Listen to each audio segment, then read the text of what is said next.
Magandang buhay mga kanobela. Bago tayo magpatuloy, nais kong magpasalamat sa lahat ng nag-subscribe sa ating munting channel. At sa mga hindi pa nakapag-subscribe, kung maaari ay mag-subscribe na sa aking channel at pindutin ang notification bell para updated kayo sa bawat kabanata. Maaari rin kayong mag-like, comment, at e-share ang ating video para malaman din ng iba nating mga kanobela. Maraming salamat po. Ang ganti ng inapi, Kabanata 871 hanggang 875. Kabanata 871. Nagpanggap si Charlie na hinahanap ito buong hapon, at nakatanggap ng tawag. Sinabi na si tita ay uuwi agad. Kaya nag-drive na siya pauwi. Nakatanggap din ng tawag si Claire mula sa kanyang ama. Bagamat nag-aatubili siya, nagmaneho siya pauwi. Nabalitaan ni Elsa na may bisita sa bahay, at sinabi na ngayong gabi ay hindi siya uuwi ng bahay para sa hapunan. Gusto ni Claire na samahan siya, para hindi siya mapahiya. Ngunit naramdaman ni Elsa na napahiya siya, kaya ginamit niya ang dahilan para mag-overtime at kumain sa labas ng mag-isa. Hindi ito mapilit ni Claire, kaya sinabi niya kay Jacob, "Dad, pagkatapos dumating ng mga kaklase mo mamaya, subukan mo na hindi ako pag-usapan. Wala ako sa mood ngayon at ayokong masyadong magsalita." Alam din ni Jacob na kung handa ang kanyang anak, na umuwi sa ganitong oras at kumain kasama ang dati niyang kaklase, kahit madaming mukha, hindi niya ito mapipilit. Kaya sinabi niya kay Charlie, "Magandang manugang, kailangan mong makipag-usap sa hapagkainan mamaya, at maging mas aktibo." "Sige." Awkward na tumango si Charlie. Sa oras na ito, tumunog ang doorbell sa villa. Hindi na hinintay ni Jacob na maglakad papunta sa videophone, at agad na sinabi kina Charlie at Claire na nasa sabik. "Nandito na sila, bubuksan ko na ang pinto." Pagkatapos magsalita, binuksan niya ang pinto at dumaan sa bakuran para buksan ang gate. Tiningnan ni Claire ang positibong tingin ni Jacob. Hindi napigil ang mapabuntong hininga at tinanong si Charlie. "Ikaw, sabi ng tatay ko at ng tita na yon, may kakaiba ba sa kanila?" Ngumiti si Charlie at sinabing, "Mahigit 20 taon na silang hindi nagkita. Ano ang pwede kong sabihin?" "Masyado ka sigurong nag-iisip," taimtim na sinabi ni Claire. "Pero kapag nakikita kong ganito ang tatay ko, parang medyo sobra siyang excited. Hindi mo alam ang tungkol dito, kung tutuusin, may kasaysayan na sila." Nagmamadaling sinabi ni Claire, "Pero pinakasalan na ng tatay ko si nanay, at ako ay hindi hihiwalay kay nanay. Siya ang may pananagutan at dapat maging tapat sa kasal." Ngumiti si Charlie at sinabi, "Parang nagkaroon talaga ng extramarital affair si Dad. Nakita niya lang ang kanyang unang pag-ibig ngayon. Bakit naman naging seryoso ang sinasabi mo?" Bumuntong hininga si Claire at sinabing, "Nag-aalala lang ako. Hindi dahil mayroon na sila ngayon." Sa oras na ito, nasa labas ng villa si Mei Ching, na namamangha sa top-notch na villa na ito sa Ores Hill. Matagal na siyang wala sa China, kaya marami siyang hindi naiintindihan sa domestic real estate at iba pang bagay. Ni hindi niya naiintindihan. Nang sabihin sa kanya ni Jacob ang address, napag-usapan lang niya ang tungkol sa Thompson Villa A05. At si Mei Ching ay hindi masyadong nag-isip. Ngunit, pagkatapos niyang dumating sa Thompson, natuklasan niya na ang villa sa lugar na ito ay sobrang maluho at maganda ang atmosphere. Nang makitang nakatira si Jacob sa ganoong karangyang villa, medyo nagulat ito. Dahil madalas niyang tanungin ang mga kaklase niya, tungkol sa mga nangyari kay Jacob sa paglipas ng mga taon. Ngunit ang feedback na nakuha niya, si Jacob ay hindi masyadong masaya at medyo nalilito siya. Habang hinihintay si Jacob na buksan ang pinto sa labas ng gate ng A05, ay nainis si Paul, kaya sinuri niya ang tinatayang presyo ng pagbebenta gamit ang kanyang mobile phone, at sinabi sa kanyang ina, "Ang bahay dito ay nangangailangan ng humigit kumulang 80 milyon hanggang mahigit 1 bilyon. Nabasa ko ito online. Ito ay sinabi na ang Type A Villa ang pinakamalaki sa lahat, at malamang na nagbebenta sila ng 1 hanggang ilang 10 milyon. Kabanata 872. Tumango si Mei Ching at sinabing, higit sa 1 bilyon ay hindi mahal, ngunit hindi ko masyadong maintindihan. Sa sitwasyon ng Tito Wilson mo, paano niya kayang bilhin ang villa dito? Bahagyang ngumiti si Paul at sinabing, kailangan mong tanungin siya ng personal. Ngumiti din si Mei Ching at sinabing, siguro ito ay tinatawag na pagtatago.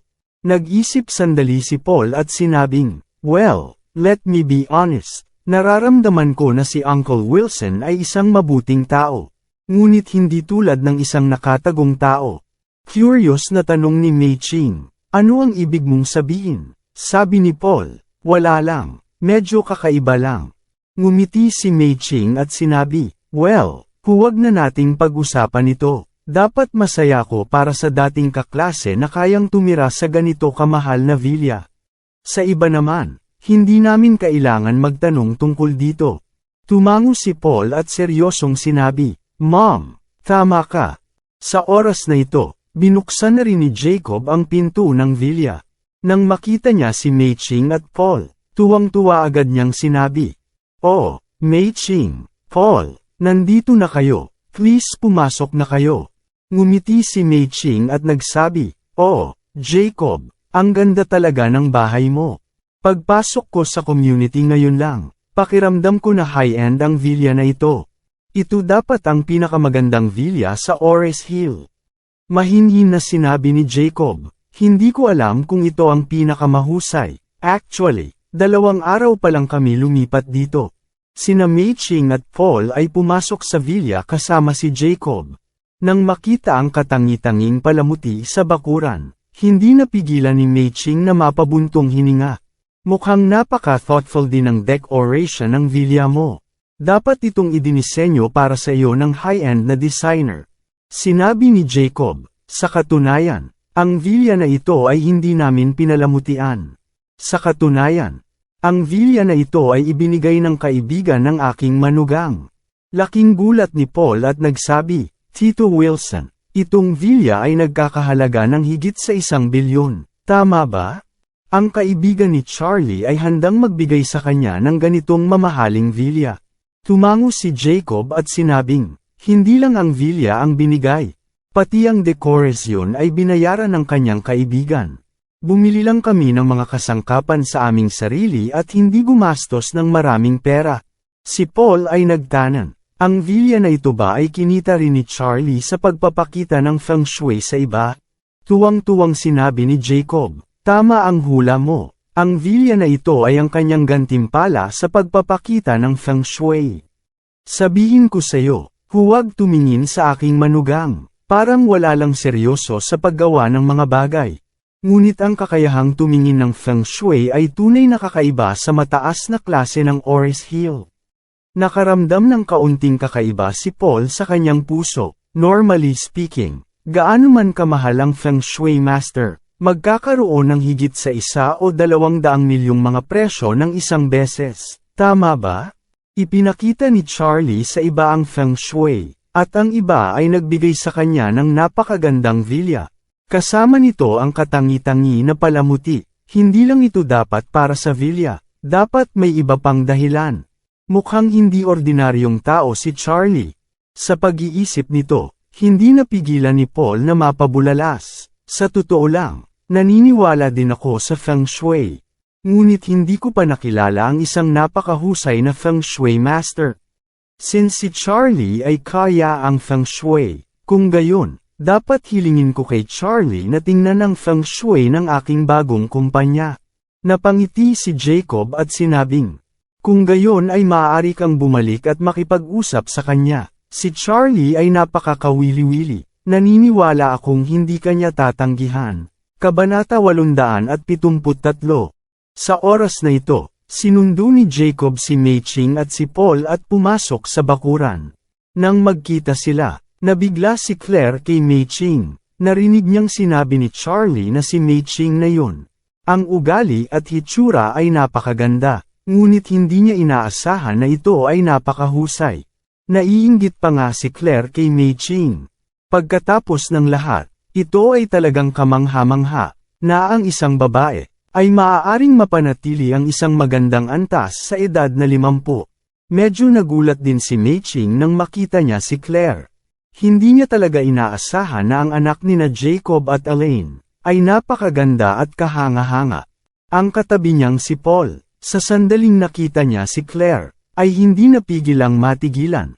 Nabigla rin siya sa kagandahan at ugali ni Claire.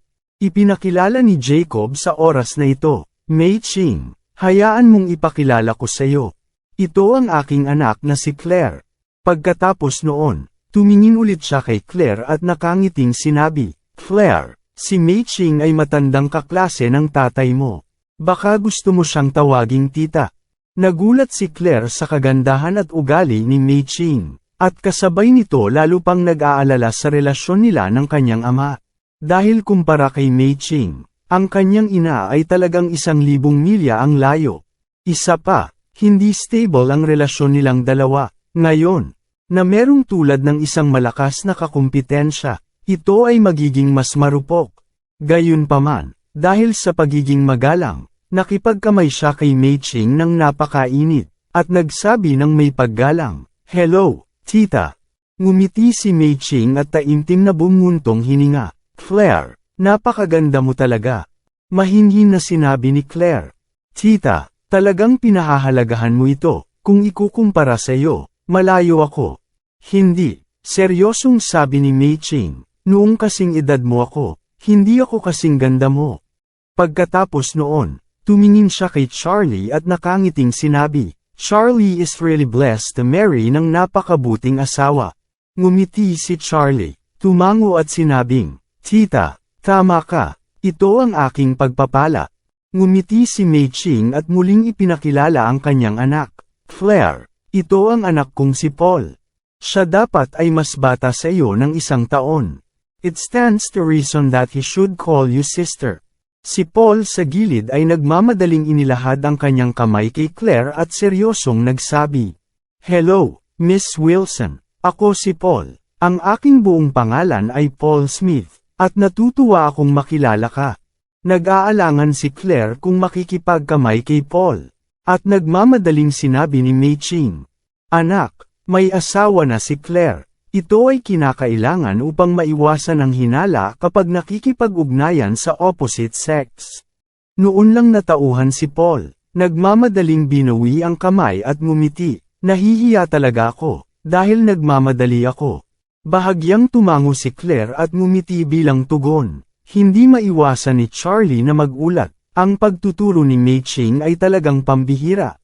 Hindi na makapaghintay si Jacob na sabihin sa oras na ito, Mei Ching, nabili ko na ang lahat ng mga sangkap at pampalasa, na may kaugnayan sa mga pagkain at nasa kusina na ngayon. Pupunta tayo at lutuin ang mga ito. Ano sa palagay mo? Si Mei Ching ay natural na tumango at ngumiti. Walang problema, magluto tayo ng pagkain para sa mga bata ngayon. Pagkatapos ng lahat, sinabi niya kay Paul, Anak, kausapin mo si Mr. Wade at ang kanyang asawa. Sa hinaharap, kailangan mong umunlad hanggat maaari sa mahabang panahon. Alam ng lahat at mas naiintindihan. Ito ay mabuti para sa pag-unlad ng lahat sa hinaharap ng mga kabataan. Dapat makipag-usap ng higit pa at gumawa ng higit pang mga kaibigan, upang mapalawak ang network. Mabilis na tumango si Paul at sinabing, Mom, huwag kang mag-alala, alam ko. Dinala ni Jacob si Mei Ching sa kusina, tumalikod para ipaliwanag kay Charlie na nagsasabing, Naku manugang, nariyan ang aking masarap na tsaa sa mesa ng kape. Maaari kang gumawa ng 1 tasa at bigyan si Paul ng tsaa. Kabanata 874. Tumango si Charlie, Okay Dad, naintindihan ko. Nagmamadaling sinabi ni Jacob, huwag kalimutan ang bagay na ipinaalala ko sa iyo. Alam ni Charlie ang sinasabi niya. Gusto niyang pagtuunan ng pansin kapag bumalik ang biyenan. Hindi siya papayagang pumasok sa pinto, para hindi masira ang mga gawain ni Mei Ching sa sarili niyang bahay.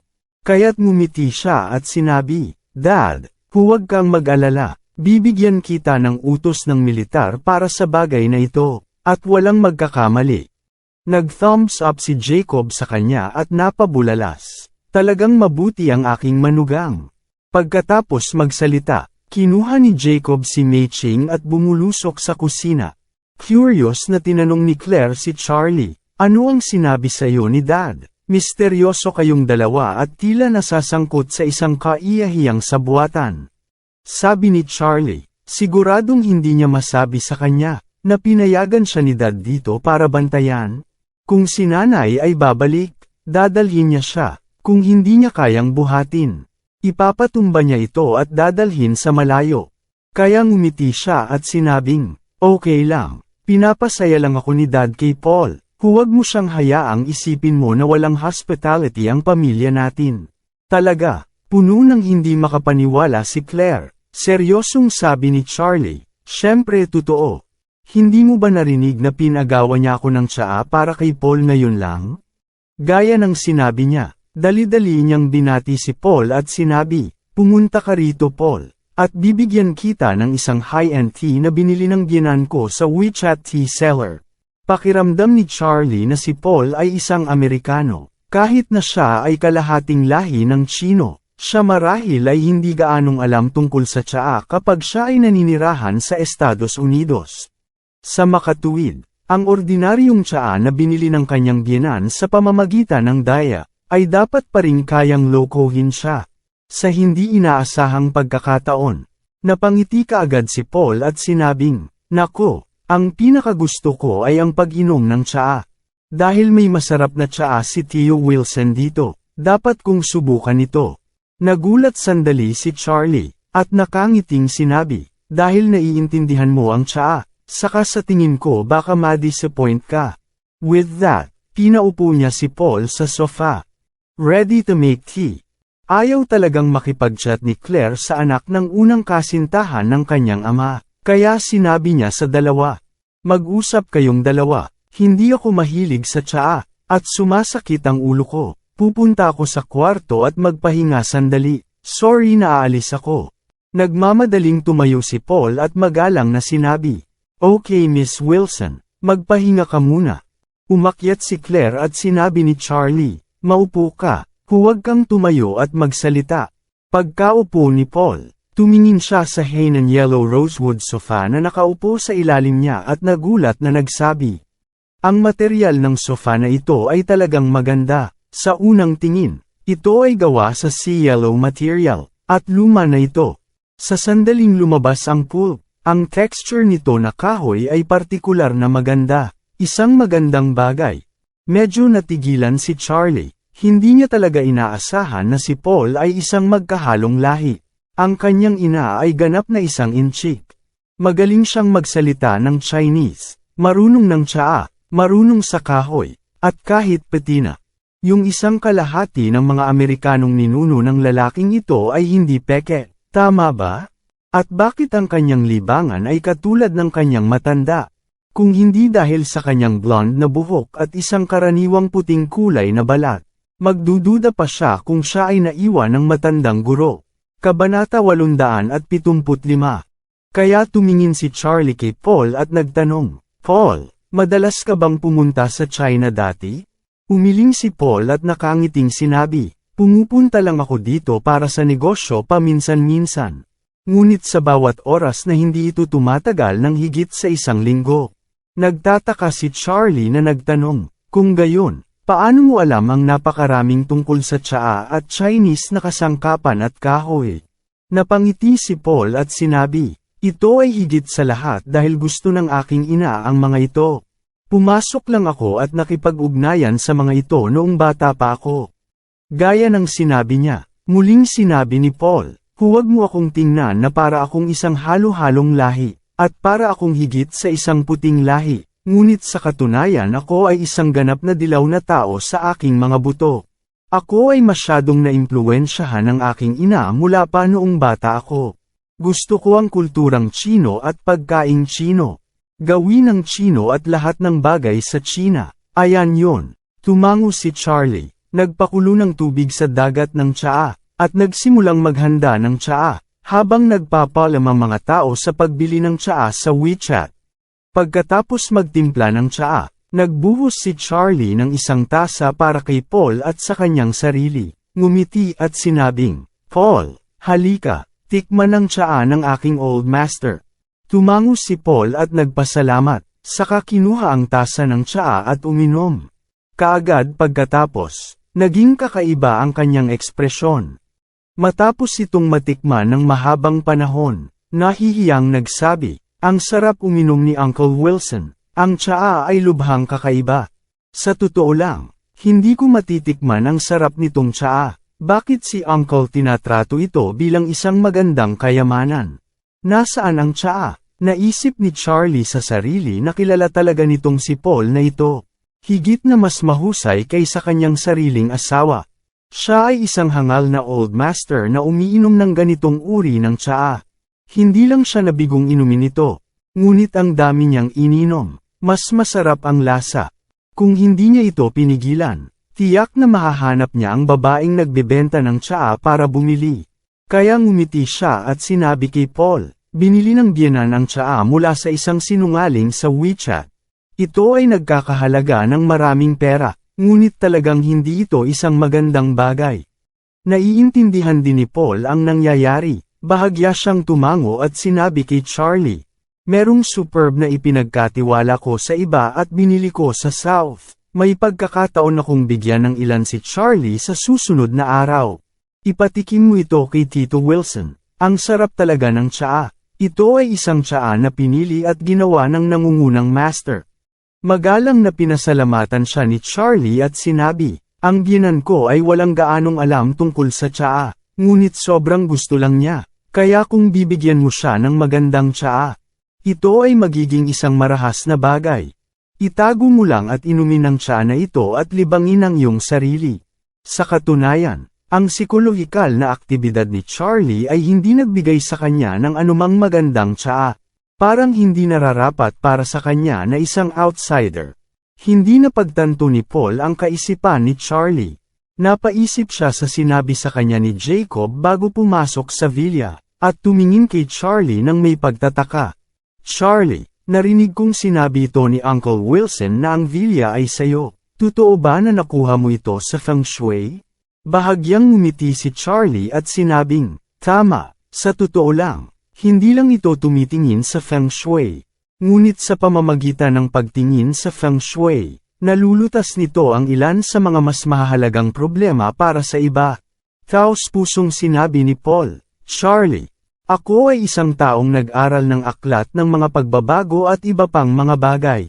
Ngunit hindi pa ako nagkaroon ng napakahusay na master upang makapagsimula, at ang aking bakanteng oras ay medyo limitado rin. Kaya ang aking pananaliksik ay medyo mababaw. Pagkatapos magsalita, muling sinabi ni Paul, siya nga pala. Charlie, ang bago kong kumpanya ay opisyal na bubuksan sa Ores Hill sa lalong madaling panahon. Maaari mo bang tulungan akong tingnan ang feng shui? Nakita ni Charlie na ang Paul na ito ay napaka-friendly sa kanyang sarili, at ang kanyang IQ at kalidad ay medyo mataas. Alinsunod sa prinsipyo ng pag-abot at hindi pagtama sa taong nakangiti. Ngumiti siya at sinabi, kailan magbubukas ang kumpanya mo? Maaari akong maglaan ng oras upang tingnan ito. Tuwang-tuwa si Paul at sinabing, maraming salamat. Ang aking kumpanya ay magbubukas sa makalawa. Kung may oras ka, pwede ba bukas? Ayos lang.